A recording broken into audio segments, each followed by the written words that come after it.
हाइटर ने फर्न से कहा था कि उसे फ्रीरेन को फॉलो करना है।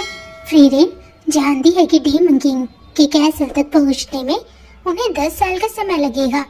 फर्न एक इंसान है, इसलिए वो नहीं चाहती कि फर्न इस यात्रा में शामिल हो, लेकिन फर्न फ्रीरेन को फॉलो करना चाहती है। वो एक गांव में पहुंचते हैं। उन्हें लोगों से पता लगता है कि उन्होंने यहाँ मरे हुए रिश्तेदारों को देखा है। अब वो भूत बन चुके हैं और कुछ लोगों ने तो यहाँ तक कहा है कि उन्होंने भूतों से बात की है। फ्रीरेन बता दी है फर्न जादू की मदद से हम मरे हुए लोगों की लाश, कंकाल या ज़ॉम्बीज़ को अपने वश में कर सकते हैं। हम दूसरे शब्दों में उन्हें मॉन्स्टर कह सकते हैं। फ्रीरेन यहाँ से जाना चाहती है, लेकिन फर्न गाँव वालों की मदद करना चाहती है। वो कहती है तुम बिल्कुल ही ईमेल की तरह हो। वो उस जगह में पहुँचते हैं जहाँ से कुछ लोग गायब हुए हैं। उन्हें एहसास होता है कि यहाँ किसी ने इल्यूजन वाला मैजिक किया है।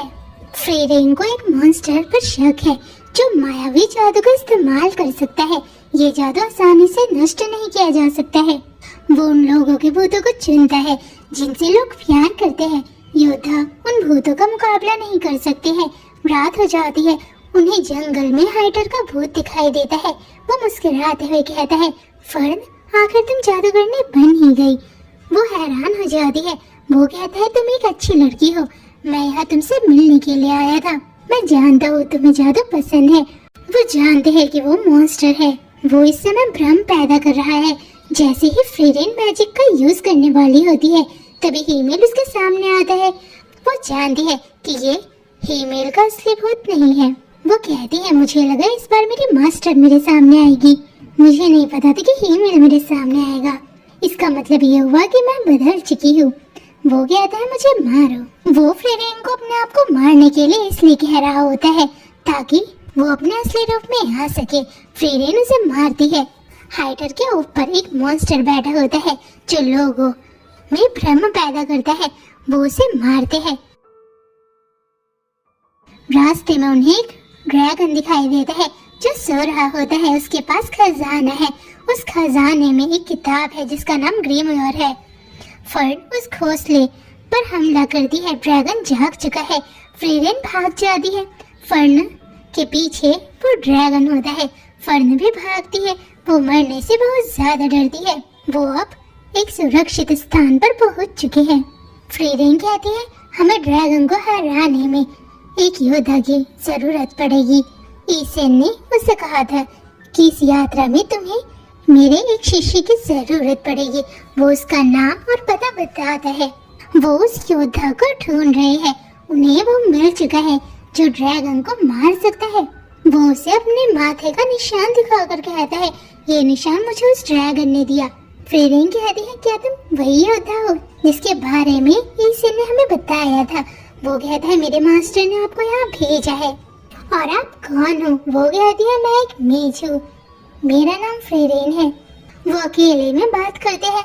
वो कहता है मैं अपने मास्टर ईसेन से बिना कुछ कहे ही चले गया था।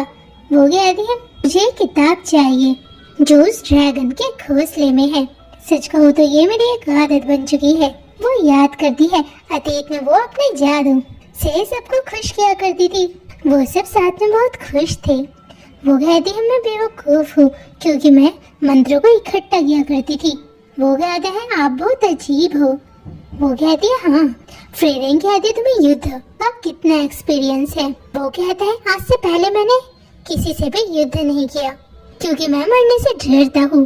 कुछ समय पहले एक ड्रैगन ने हमारे गांव पर हमला किया। मैं उसके सामने था। उसने मुझे नुकसान नहीं पहुँचाया। वो वहाँ से चले गया। गांव वालों को लगा कि ड्रैगन मुझे देखकर डर के भाग गया। वो मुझसे बहुत खुश थे। उन्होंने मुझे मुफ्त का खाना भी दिया और उन्होंने मुझे अपना हीरो माना। वो दोनों वहाँ से चले जाते हैं। रात हो चुकी है। वो अब भी वहाँ है। वो दोनों एक रेस्टोरेंट में जाते हैं। गांव वाले उस योद्धा से प्यार करते हैं।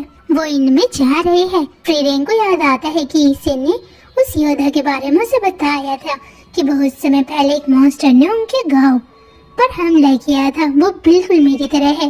मैंने उससे युद्ध कला भी सिखाई है। वो इस यात्रा में तुम्हारी मदद जरूर करेगा।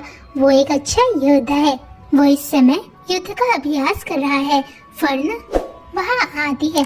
फर्न को यकीन नहीं है कि वो उसका इस काम में मदद कर सकता है।